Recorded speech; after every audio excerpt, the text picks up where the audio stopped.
Greetings, members, one and all of the Salivation Nation. My 2022 gold price prediction revised. Let's explore.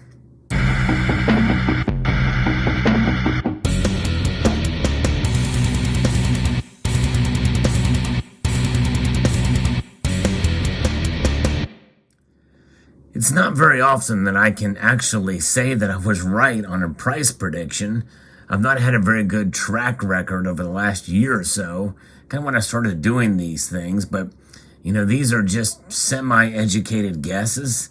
In fact, really, even the most expert of analysts can only say with a reasonable amount of knowledge of the markets where the price is going to go one way or the other. In other words, it's just a guess no matter who makes it. Some may be slightly more educated than others, and I'm not considered an expert. I'm not a financial advisor or that sort of thing. I do have a crystal ball, or at least something that's made of glass, and I've shown that in my last video where I made my gold price predictions. Maybe I should bring that crystal ball back in here for this video. Maybe it gives me a little bit of good luck. But you know what? In some ways, that's really what it is. And surprisingly, the price got to $1,900 an ounce quicker than I thought. And that was my estimate as to where the gold price will go. So this video stands as a revision to that.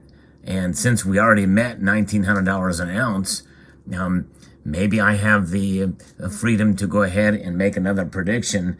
And that prediction is going to be actually higher than the $1,900 that I had predicted. We've already reached that. So might as well go out on a limb since we're still relatively early in the year. And I say that I think we will see gold prices touch $1,975 before the end of the year. Now, again, I'll qualify that just as I had done for my last couple of predictions that I think will touch on $1,975. It does not necessarily mean that we'll stay there. It very well could be that we will see it hit that price and it could come back down again for a myriad of different reasons. And this video is being posted before the Fed makes their first rate hike of the year, which I believe is coming within weeks of this video being posted, and that could, at least temporarily, push the prices down a bit. But I don't know. It's really tough to say. Some people think that it's going to actually raise the price of metals, and I think it will in due course, but maybe not immediately after that movement. We'll find out. We certainly will. But I believe because of the great volatility that we're seeing in the marketplace because of what's going on geopolitically, and to some extent, even as we start to hopefully move out of the pandemic phase into the endemic phase with this virus, that we are still seeing some supply chain issues, and hopefully we'll see that come together, but we have great inflation happening right now.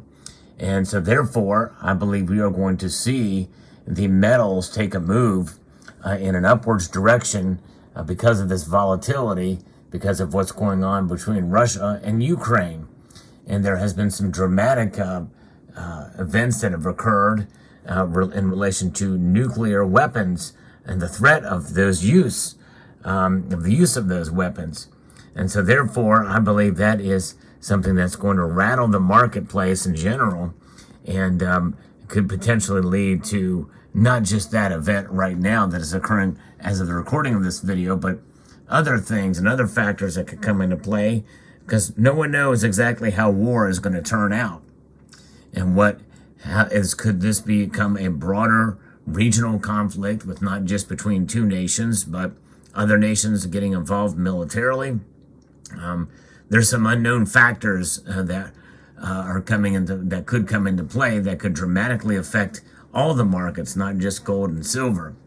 One thing is for sure, energy prices will probably go up sooner rather than later because of this. In fact, we're seeing it, and it's rather steady uptick. Precious metal prices have spiked and dropped right back down again, but I believe those drops still are reaching higher lows than they've had before. In other words, we are bolstered, we are set up with what's been going on in the world for higher gold and silver prices. And especially gold seems to be a bit more resilient in these markets these days. And right now, gold is above $1,900 an ounce. And we did see it fall back briefly under $1,900 an ounce not long ago. But it is rising, and I believe it will continue to rise to some level. And we will see some drawbacks in due course, obviously. And we will see that that volatility continue to play itself out as we usually do to some extent, but there'll be much wilder swings, I think, for gold this year.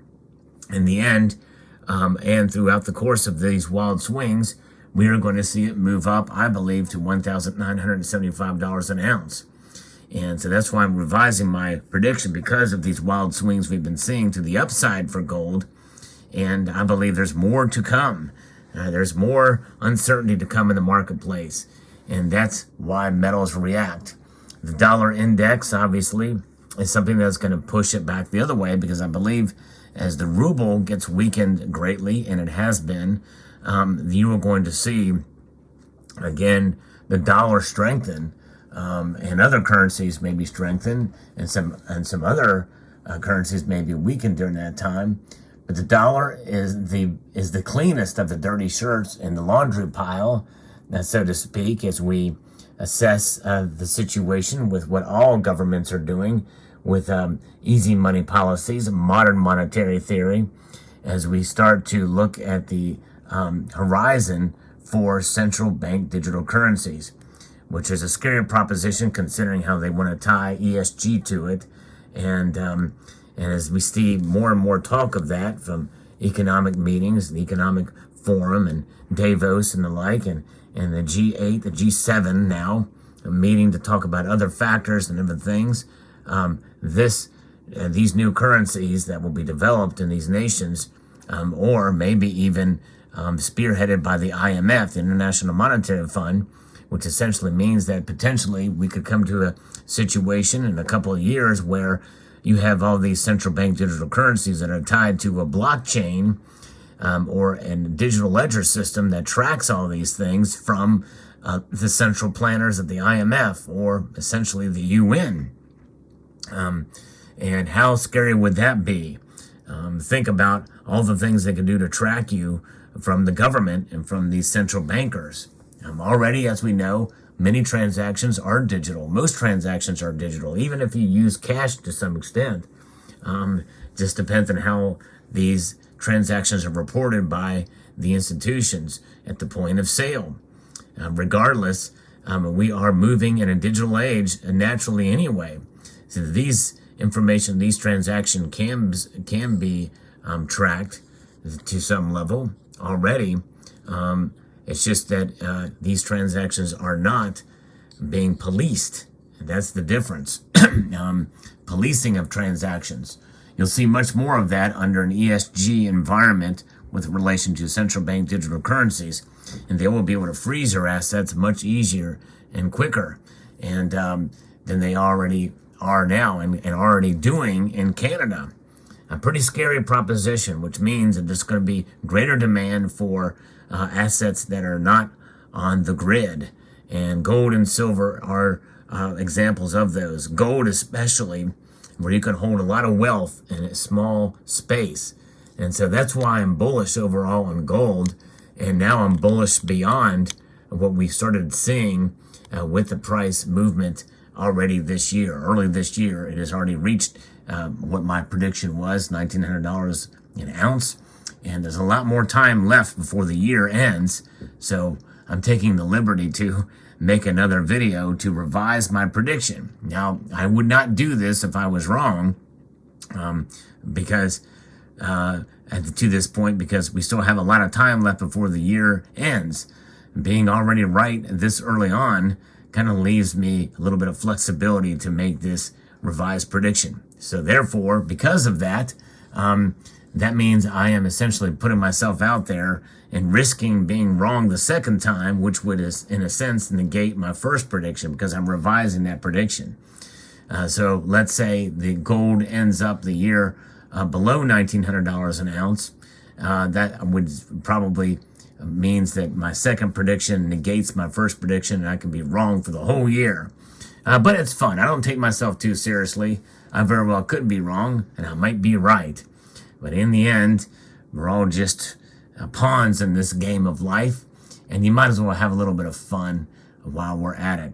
So there you have it. I hope you found this video insightful and enjoyable, mostly enjoyable. This is just for entertainment purposes, partially, and I can confirm and I can deny the accuracy of any of this. So I hope you enjoyed. I'd like to extend a multitude of gratitude to you all for taking the time to watch. Yes, indeed, like that eagle eye. That does look like a sphincter, but nonetheless, there it is. And a multitude of gratitude to you all. And I want to encourage you to please rate, share, comment, and after all of that rigmarole, subscribe.